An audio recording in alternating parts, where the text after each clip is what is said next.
asalaamaaleykum sama waa tim sama Adja Traiteur nuyu naa leen ziar naa leen ci weeru koor bu sell bi yàlla nañ ko wër ci jàmm ci barke Seydina Mohamed. Remercie suñu ay partenaires le groupe agroalimentaire Seifa dañ leen di présenter seen noflaay bi amul xeer amul suuf dañu dindi bakkan bi produit bu sell tey nag recette du jour beignet hot dog la. En général beignet crevette la ñuy defar mais tey beignet hot dog laa leen defaral bu neex bu saf. Allons-y pour les ingrédients suñu hot dog leen jël dagg ko en petits morceaux ku mu neex nga jël na aussi hot dog poulet. La farine ñu ngi am 180 grammes de farine pour benn paquet hot dog 180 grammes de farine dina doy. Lait meew liquide 100 ml dina baax moo nekk nii suñu meew. Bu la neexee nga jël poudre xoyal wala nga jël bouteille bi directement. Comme épices ñu ngi utiliser tey poivre noir curcuma poudre d'ail piment ak sel. Defuñu nokkas nag parce que ci kanam persil biñ ci def persil bi dafa amoon nokkas ba pare. Benn nen mi ngi noonu sachet levure pâtissière mais xaaj bi lañ ci def persil bi dañ ko ci def mooy roof mais comme dañ ko mariner woon biñ koy dëbb def ci ay assaisonnement moo tax sama pat persil bi rek laa tibb tuuti def ko pour mu neexal ko. Ay cure-dents lu ñàkk ci recette bi mooy tax ñu mën a rouler suñu ay hot dog ci pat bi. ñu jàll ci suñu réalisation pat jëlil sa farine ak sa fourchette bi mooy gën a neex a mélanger nga sotti ci ingrédients en poudre yëpp les épices ñu daal di yëngal épices yi cité naa ko sànq suñu paree ñu daal di jël levure daal di ciy def. Vidéo bi may def levure daf ma échappé mais présenté naa leen levure xaaju sachet bi nga ciy def.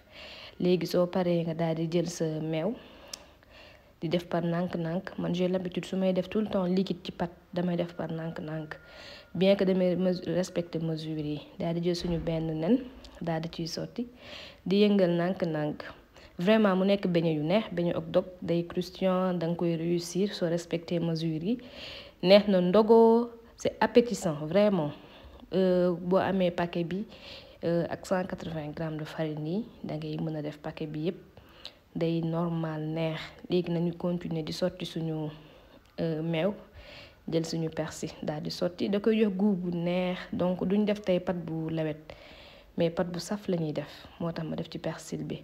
ku am herbe de Provence aussi mën nga ko ci def da koy jox goût bu neex mais tey persil rek laa def. ñu mélanger ba am consistance bi gis nga pat bi nii lay mel du dang du yolom tamit day yem nekk ci digg bi waa nga xam ne diñ ci mën a lëmas sa ay hot dog mu roulé wu ci complètement gis ngeen. jëlal sa ay hot dog daal di jël sa cure-dent daal di ko ci jam bi nag du fël da nga koy jam ba mu sës rek nga daal di bàyyi noonu gis nga jëlal répété ko ba sa hot dog yëpp jeex daal di jël sa pat gis ngeen suñu pat mi ngi nii daal di ciy capp daal di rouler fexe ba hot dog yëpp takk boo bàyyi automatiquement rek pat bi dina maase wu yëpp gis nga. boo respecté mesure pat bi du sax toq nga daal di def nànk sa diwlin feu doux nag parce que pat la hot dog bi moo ñor mais pat bi ñoragut donc def ko sa feu doux bu tàngee ngay def nànk bàyyi ko nag mu ñor ci biir comme ça du xëm ci biir day ñor xomb. répétel action yi ba sa hot dog yëpp jeex nga lakk leen à feu doux gis ngeen. boo ko defee ci pat bi automatiquement cercle bi da ngay gis ne day liis pat bi day liis formé wu cercle c'est normal parce qu'on a respecté la mesure. Après da ngay gis ne sa beignet yëpp dafay rond normal nga wàññi sa gaz saaf ko saaf bu yem mu ñor ci biir ñor ci biti nga am une belle couleur. waa tim sama Adja Traiteur daal sama bandi waañi aimé leen vidéo yi ma xam ne li may def neex na leen.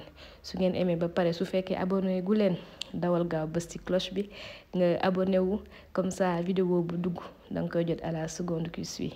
Permettre algorithme YouTube tout le temps muy recommander sama ay vidéo suñu tim bi du gën a yokk jaajëf aw ma seen fay.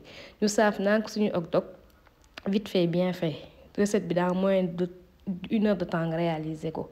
gis ngeen bi ñu paree suñu hot dog yëpp rafet na benn xamu ci ñor na ci biir gis ngeen yëpp a ñor doore ci bii ci croustillant ci biir nooy nepp saf. man nag ketchup laa ko booleel ku mu neex nga boole ko sauce bu la neex. remercier nañ Seifa seen noflaay bi maa ngi leen ci waajal benn sombi gerte bu doy waar dinaa leen dugal recette bi ñu ngi leen di jaajëfal seen numéro moo nekk noonu sama Adja Traiteur numéro moo nekk nii ñu ngi ci réseaux sociaux yëpp di leen jaajëfal ba beneen yoon bisous.